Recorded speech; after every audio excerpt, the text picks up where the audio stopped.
আসসালামু আলাইকুম ইমরান। আমি এখন আছি অ্যামাজন জঙ্গলের মাঝে।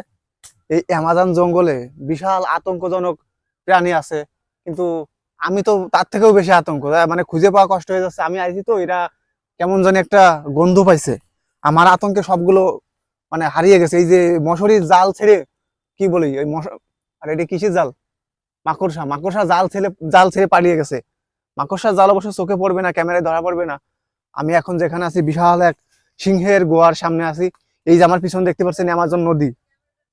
অ্যামাজন নদী কিন্তু মানে বিশাল খরস্রোত, কিন্তু এখন মানে শীতল অবস্থায় আছে, কারণ এখানে হলো নাই, কি বলে ওই বর্ষাকাল না, এই জন্য। এখন আমি আপনাদেরকে সেই সিংহের গুহাটা দেখাবো। এই যে হলো সেই অ্যামাজন জঙ্গলে সিংহের গভীর গর্ত, কিন্তু আসলে এখানে দেখার মতন কিছুই খুঁজে পাচ্ছি না, কারণ তারা লুকিয়ে গেছে। আমি আসছি না, আমি নিজেই একটা আতঙ্ক। এখন এই গভীর গর্তে সব প্রাণীগুলো লুকিয়ে আছে।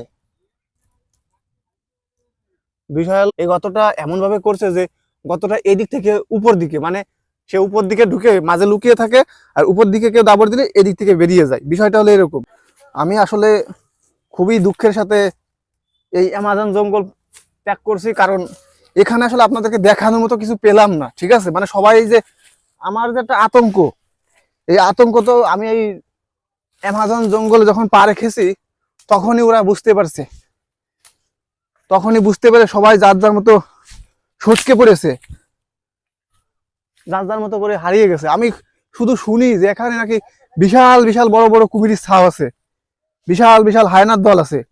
আসে দেখি ভাই শুধু ওদের পাড়া আর পাড়া, কিন্তু কিছুই নাই। আপনাদেরকে দেখায়, বিশ্বাস করবেন না জানি, তো এই জন্য দেখায় ওদের।